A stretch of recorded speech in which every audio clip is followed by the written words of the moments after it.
Welcome back to another episode of From the Trenches. This is a show where James and I get together and we bring you behind the curtain at Plan First Wealth as we build this business and as we work with our clients to give you some insight into what it's like building a business and working with clients. Absolutely. So hi, James. How are you, Rich? Do you know, this has been a enormous week. This has been this is one of those weeks where you'll remember this in 30 years' time. You know, there's certain weeks in your career, and this has been one of them. So just for anyone who's listening, this is April the 10th. We're recording this. It's just over a week since we had Liberation Day. The down, up, and currently down again a little bit. That the journey the market has taken us on, it's been a wild ride, a truly wild ride. And we're gonna just basically throw out our agenda today and talk about this and what this week has been like for us. Whiplash, right? That's the word that keeps coming to mind, and our clients are feeling it. I think we're feeling it professionally. I was almost in a state of shock, honestly, last night. Just digesting what had happened. Mm-hmm. It really it took me back to that week that week in COVID where all hell broke loose. Everyone got sent home. Market absolutely tanked, and everyone panicked. Everyone panicked. It really took me back to that. And before that, it took me back to the global financial crisis when Lehman went down. But I wasn't advising clients then. I was working for Scottish Widows and going around seeing financial advisors, which is totally different. Working with clients whose money is on the line here and who you're responsible for managing their money, it's a whole different gravy. And you really feel it. You really feel it. We take this responsibility very, very seriously. Mm-hmm. And when these times happen, despite knowing they're going to happen, despite knowing they're going to happen multiple times, and despite having absolute confidence that everything will work out in the end and we will recover, it really does weigh on you. I dreamed about a client on Sunday night.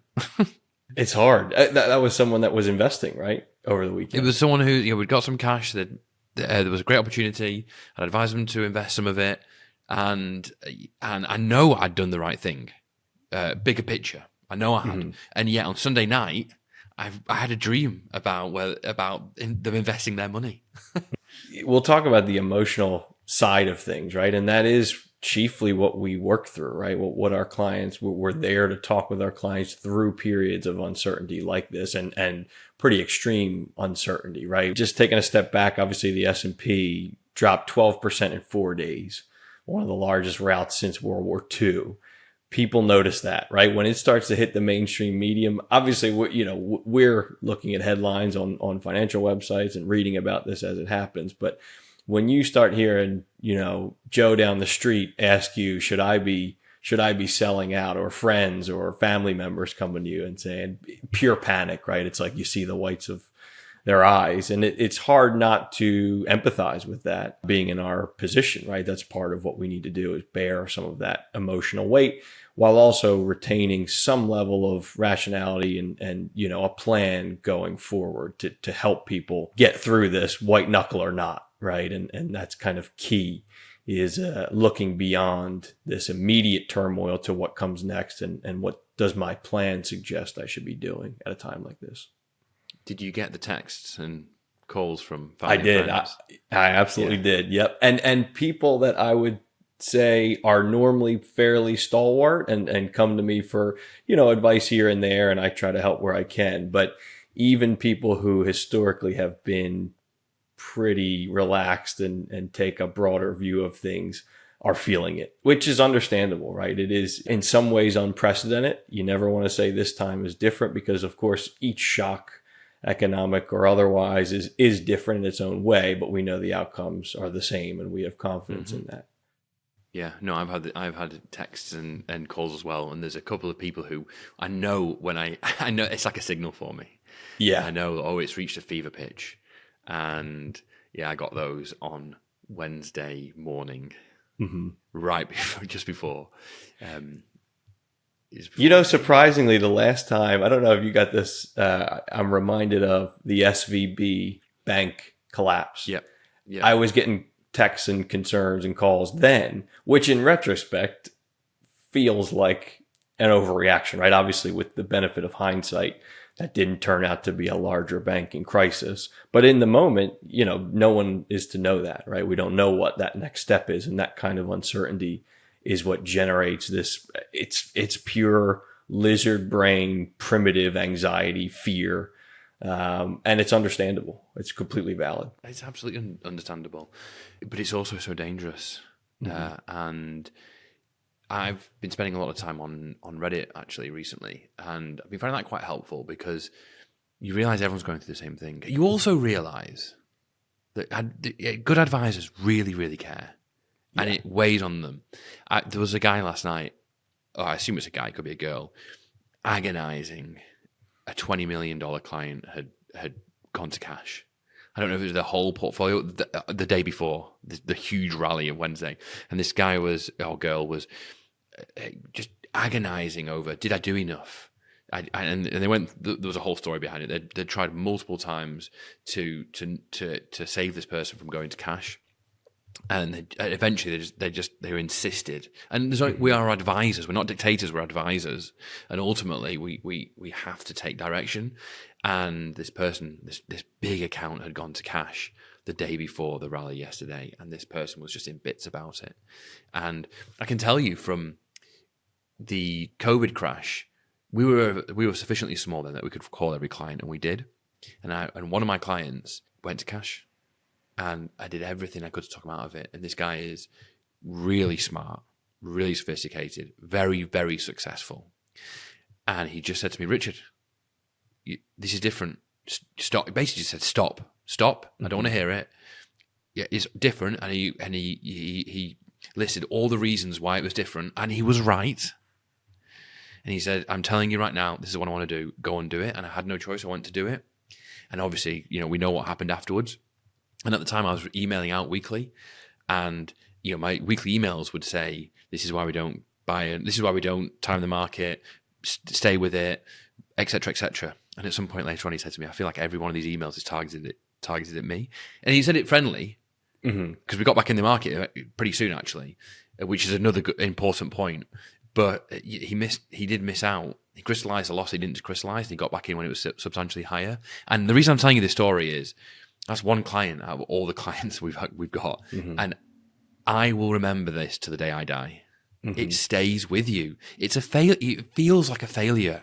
Yeah. Our whole mission is about many things, but trying to not let people make that unbelievably common, certainly according to Reddit that I'm seeing right now, unbelievably common mistake.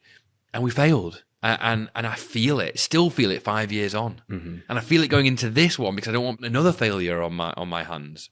We've talked about this. I know last time we did a From the Trenches, we talked about when selling feels right. When it feels most attractive, that's actually when it's most dangerous, generally speaking.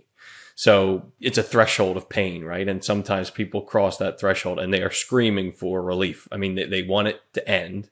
Sounds like this client, similar story. And it is really difficult to try to, and I'm sure you had conversations and rational reasons and logic and stats that we could share all day long. Made sense. But yeah, when the emotional state is such that we are in that peak panic, fight or flight, right? And their answer is flee. It is really difficult to feel like you lost that battle, right? Or that conversation, or a decision was made that at your heart is not what is optimal long term.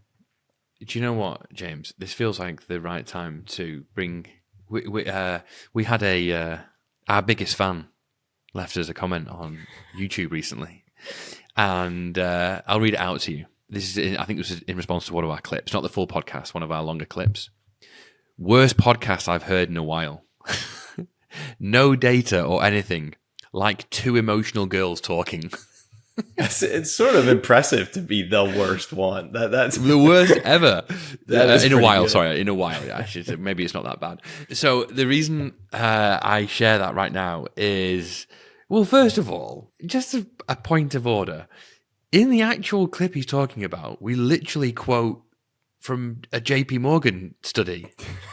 Like, literally provide data to what we're talking about. But that's kind of beside the point. That is beside the point because this whole thing, this specifically this that we're doing from the trenches, is not about data. There are obviously data is a big part. Data and evidence is a big part of our job, putting together portfolios and other such things. But really, the biggest part of our job is managing people, the behavioral side of it. And that is all emotions. And from the trenches, this podcast is meant to bring you behind the scenes as we build the business and work with clients. And most of our work with clients, honestly, is behavioral and emotional. The data stuff, the evidence stuff happens behind the scenes as we build the portfolios. The working with people is emotional, it's behavioral. That's always the case. In times like this, the week we've just been through, and especially like the last 4 weeks since all this tariff noise started really building, it's all emotional. And if you want data and stats, there are podcasts out there that do it much, much better than we're ever going to, because we're not even trying. Go and listen to the Compound and Friends. I do every single week. I love it. We are all about the emotional, the client, from the front lines, working with people to help them make better or good decisions with their money and their wealth to achieve better outcomes. And that, my friend, is emotional. It's behavioral, especially right now. 100%. 100%. The emotions outweigh the logical brain, rational brain at this time, especially, even at the best of times, quite frankly. And I'll go one step further, that, our hope also is that when we share these client experiences and share, what we're doing behind the scenes, that helps people stay the course or stick to their financial plan. Investing can feel inherently isolating, right? If someone's just looking at their 401k and they're seeing these paper losses, it's upsetting, and not feeling like you have support or an advisor or a planner or that other people are going through similar cycles and thoughts and uncertain feelings, that's dangerous, right? We want to provide a platform to share some of these stories, let people know they're not alone. And it is valid, like I say, and understandable to feel anxious at times like this and leave comments on YouTube. James, I have that feeling, and I truly drink the Kool-Aid. I live and breathe this stuff, and I have you and Martha, and I still go find myself on Reddit, on the CFP forums, benefiting from the experiences and stories that other advisors are sharing. So if we feel this, and this is our day job, this is our raison d'etre, just imagine what it's like for other people who aren't as perhaps steeped in this as we are, which is pretty much everyone who's not in the industry, right? Yep. Absolutely. It's really, you can get in your own thoughts very easily, right? As an investor, feeling isolated. Really easily. Yeah. So, last episode, we talked a bit about diversification, right? We're not going to go stats heavy. We're talking about the emotional side today, but I thought yesterday was an interesting illustration of one of the points we had made, which is that the best days in the markets tend to cluster around the worst days, right? So we came off this 12% route of the S&P 500. We had conversations with clients with higher risk tolerances, obviously, who were discussing, I have some cash on the sidelines. I want to get invested. I see this as a buying opportunity. We're all for that. If this is a long-term play, you're not going to need these funds immediately. You rarely see 12% off in a few days. What's the old adage? Stock market's the only store that posts 25% off and everyone rushes to the exit, right? Yes, so, but I can't let you continue without just wondering. Adage? What's that? Is that too French for me? I don't know. It was, I've never heard someone say that. The old adage. I try to go for the, what's the other one that, niche? That's okay. Yeah, niche, or you would say niche, but I've never heard it. So is that how Americans say it, or is that no? That's how South Philly we say it. Okay. Well, in Britain we say the old adage. Look, now the market has adage. What was the old adage? The old adage was the stock market's the only store that posted 25% off. That old adage. Yes, that old adage. Yes, okay. Now it sounds like, isn't Dodge the one that's cutting all the... I'll really lean into the Philly accent. We could see if that boosts my credentials at all for the podcast. And we don't mean to be dismissive and glib, obviously, right? But 12% off in 4 days, if you have cash on the sideline and you're looking at this as a long-term opportunity, absolutely go ahead and get it into the market. Yesterday, and again, we're recording this on the 10th of April, market was up 10%. Third highest gain 10%. since 10% in a day. And just, you don't see that, right? That was the third largest gain since World War II, highest since 1950, I think. So you are talking about volatility to the utmost extreme. And the problem becomes if you make the wrong decision and sell, and then you miss what will be the recovery. We don't have a crystal ball. I cannot tell you if this is ultimately going to be a recovery, if we are going to leg down another 20, 30%, right? We do not know. But if you are in hindsight, the early stages of the recovery, and you miss that first 10% step up, you are permanently damaging your portfolio, your returns, and not only, that's too abstract, your potential future lifestyle in retirement, right? To tie it into what we do in planning, those are errors, those are own goals that are really, really difficult to overcome. That really is what's at stake here.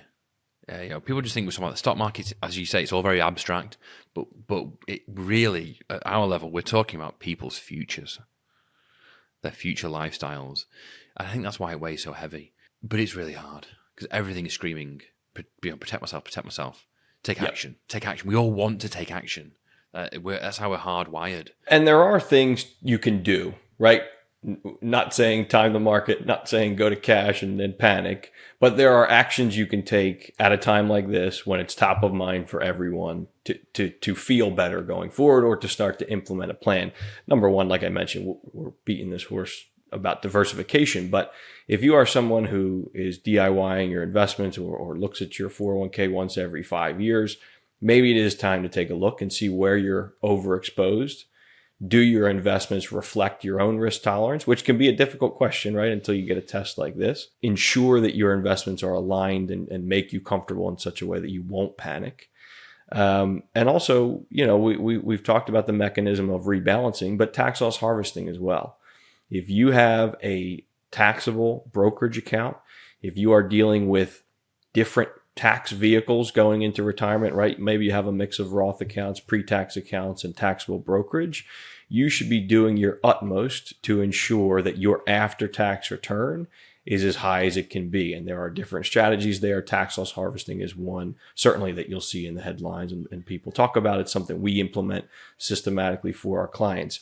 These periods of intense volatility offer an enormous opportunity to not only defer or save taxes immediately, taking off up to $3,000 in ordinary income for this current tax year, but also deferring against gains next year, the year after, and beyond. So there are things you can do, right? Obviously not trying to time the market and sell and all those things, but there are actions you can take now while it is top of mind to ensure that your plan is in place and you know what you're doing moving forward. Absolutely. Never let a good crisis go to waste. That's a good adage there. What an adage that one is. The other thing I've noticed from my Reddit travails is how much the buy and hold message is despised. Yes. Almost like it's some conspiracy we've all cooked up. There's various investing forums, and there's a real mismatch between advisors who obviously like us truly to their core believe this based on everything we've studied for many years, that you find the appropriate portfolio, be diversified, buy it and hold it, or just quite simply all you have to do. Incredibly simple at a certain level, not very easy. And then the mental anguish that we expire trying to get people to follow that. And then a whole host of people who essentially think that's basically a scam. And it makes them viscerally angry. I was going to say visceral reactions, right? You feel that fury, almost rage. That there is no one size fits all quick fix solution. And the truth is there's not. Yeah. That at its core is that simple. Once the hard, complicated stuff done is building the portfolio, the appropriate portfolio, getting your risk profile. Thereafter, the message is largely, and there's always some stuff to do around the edges, but like you just mentioned, tax loss harvesting, maybe some tactical stuff, but largely it's just hold it through hell or high water, for 50 years, 60 years, whatever it is. That's it. Simple, incredibly hard. And yeah, it makes people angry. Like, we're conning them. I think part of it is just like, it can't be this easy. It can't be this simple. And then the second part is, I think it's almost a knee-jerk reaction to, well, if it's this simple, why would I ever need help? Because you're a human. We're all humans. We're hardwired for an entirely different era where the response to danger was to get the hell out of Dodge, to shift, to move, to take action. And now we're here preaching the exact opposite of that. And I think, and it really does, it really, really gets people angry and upset. It goes against the very most basic fundamental human instincts that when we sense danger, move, take action, do something. Yeah. Don't just stand there. Yeah. And unfortunately, that is the exact wrong advice when it comes to investing. Again, from a fundamental sort of core positioning point, we'll get listeners who say, there's things I do on the side and, they're strategic and tactical, fine. But at its core, the philosophy is to buy and hold, essentially. I do believe. I know we do so much more than investing, particularly in the cross-border space. But it's times like this where you do realize, we've got a job for life, because it's just so instinctive to do the wrong move. And I truly believe, I've been through enough of these to know now that we do make a significant difference in people's lives, and we have been it's a direct result. People have got a lot more money in their accounts because we've been there with them through periods like this. So these weeks are really brutal, but this is when we earn our stripes. All right, do we need to flog this dead horse? I think we've done enough. My adages are out. I don't have any more to share. So. I think we've suitably left out any and all data and facts. It's I was going to say two emotional girls, which is a bit sexist, mind you. That is. Yeah, yes. I agree. That was the most objectionable part. I really enjoyed the comment. I think I told my mom to stop commenting on the YouTube. Yeah.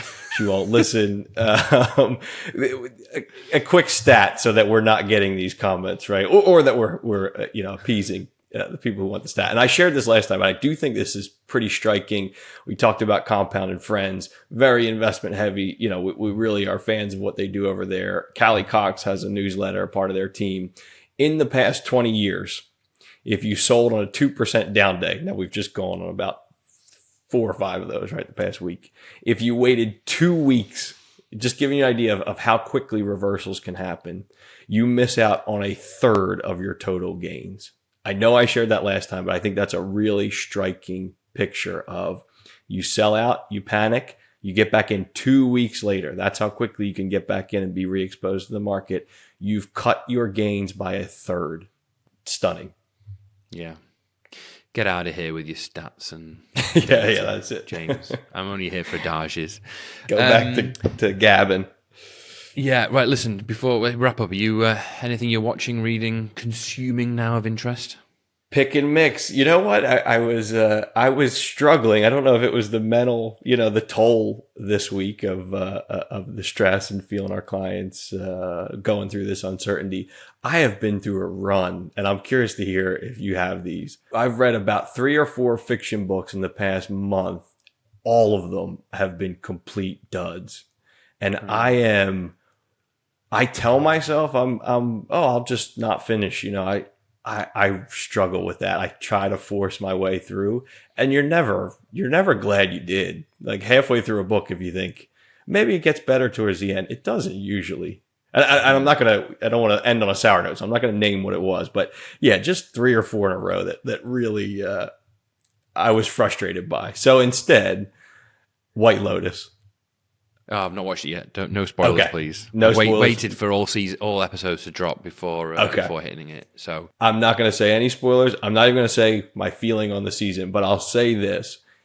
It is such a unique show, a blueprint that you've seen in season 1 and 2, that on its surface, if you tried to describe what it is you like about it to someone or why it's so compelling, it would be difficult to do, but it is really fascinating, riveting television watching.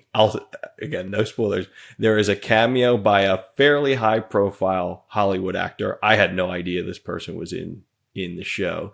He has a scene. you will know the scene when you finish the season. That is one of the most compelling monologues in a show I've seen in years. And it comes out of nowhere. And it's a dialogue between this person and someone else. And it is one person monologuing and the other person reacting. And it is fantastic television. It's really compelling. Okay. Yeah, so all right, enjoy it. I won't say any more. That's on our agenda. Do you know I'm struggling, and I've actually stopped, and I know I need to pick it back up again, but Severance season 2. And you told me, and I've heard elsewhere, that it starts as a bit of a slog and it ends on an enormous high, but I'm in the slog part right now, and with everything we've had this week, I've not been mentally prepared for a slog. I want some easy watching. It is not easy watching Severance, is it? It's pretty dense. Yeah, I thought that, again, I won't spoil it, but I thought the season ended really strongly. Yeah. But in the middle, you're these sort of mystery box shows, you're thinking, am I enjoying the act of watching this, or do I just want to know like what's happening, what comes next?